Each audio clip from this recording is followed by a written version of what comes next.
Hello students, I hope all of you are doing best of your health. In our earlier sessions of managerial accounting, we have seen what is accounting, bookkeeping, what is the difference between bookkeeping and accounting. Also, we have seen the systems of accounting. Today, we will be discussing in detail about the double entry system of accounting, the advantages of double entry system of accounting, also the types of accounts involved in the double entry system of accounting. So, the double entry system of accounting was introduced by Luca Pacioli in the year 1494.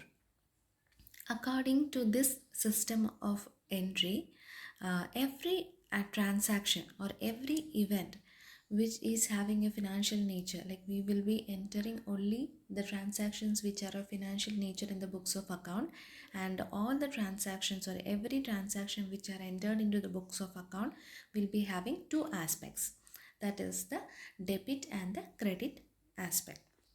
Both the aspects are recorded in the books of account. Accordingly one is giving aspect and the other.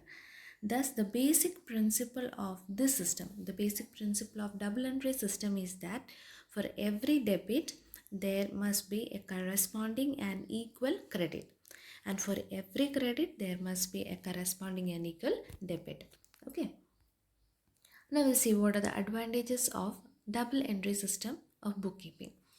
Both personal and impersonal accounts are opened in order to keep a complete record of the business transaction. Second, it provides a check on the arithmetical accuracy with the help of trial balance. It reduces the chance of committing errors because there is an equal and corresponding balance. For like if there is a credit balance, there will be an equal and corresponding debit balance or credit balance. If there is a debit balance, there will be an equal and corresponding credit balance. So it reduces the chances of committing errors. It helps the trader to know his debtors and creditors from time to time. Financial position of the business unit can be known through presentation of the balance sheet. The system is useful for taxation and legal authorities. Okay, so these are the advantages of keeping double entry system of bookkeeping. I hope these advantages are clear to you all.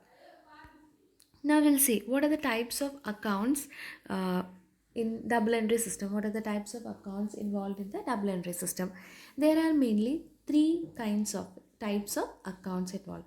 First one is personal account. Personal account means an individual account like Ramesh account or Suresh account in real or actual person or individual account. In personal account, the golden rule of entering the debit and credit is debit, like we will be debiting the person's like the individual who is a receiver, and credit the giver. So the rule is debit the receiver and the credit the giver in personal account.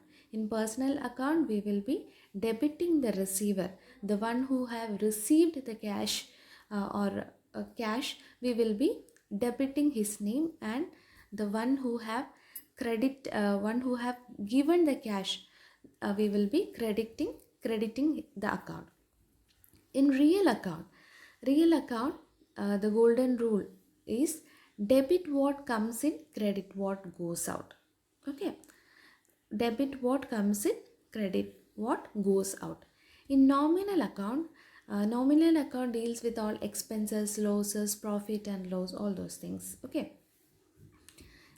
In nominal account, the golden rule is debit all expenses and losses, and credit all income and gains. Okay, so these golden rules of each kinds of account have to be remembered so that it will be easy for you to understand like which account, what to be credited and what to be debited once you see a transaction. And the types of account, there are three kinds of accounts in the double entry system, that is personal, real and nominal. So we'll see one by one and what all things are involved in each account.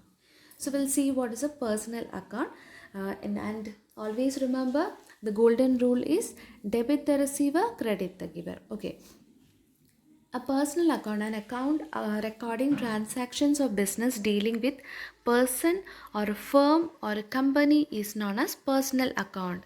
Okay, and there are three different kinds of persons involved. Maybe a natural person, an artificial person, or a representative person. In natural person means the transaction deals with real or actual individuals. For example, like Ramesh account or Mahesh account.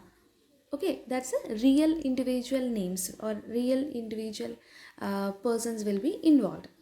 The artificial persons means an organization's name, a company name, a college name, a school name, a bank name, like that is artificial person. Recording financial transactions of business deals with an artificial person or legal bodies created by law or other, that is artificial person. For example is Andhra Bank, Agriculture College.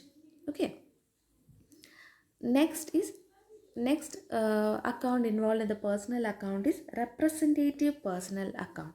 A representative personal account is an account indirectly representing a person or persons is known as representative indirectly. Okay, and for example is outstanding salaries, like the salaries have to be paid, so that is outstanding. And prepaid rent, the rent which have already paid, prepaid means we have already paid. Like commission account or all those comes under the representative personal account. Okay, now we'll see the real account. What is a real account? And remember the rule of real account. Debit what comes in, credit was what goes out. So real account or a property account. Real account is also known as property account. So remember in the fill in the blanks or objective questions, this question may come. The real account is also known as dash account. So you have to remember property account. So real account or property account refers to an account recording financial transactions of business connected with assets. Okay, remember real account is those account which like we will be like considering the real account, those financial transactions of the business which are connected with the assets. Okay, in real account there are two different kinds of account, that is two different kinds of accounts involved. One is tangible and the other is intangible. Tangible means what, the one which can be seen and touched, or and the intangible is the account which cannot be touched, or they can be only felt. Okay, so the tangible account refers to an account relating to the asset which can be touched, felt and measured. For example is cash. Cash is an asset, right?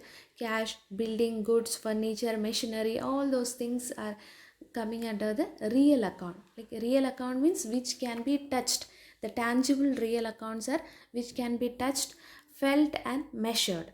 Okay, and intangible accounts or intangible real accounts refers to an account which relates to an asset which cannot be touched, measured physically.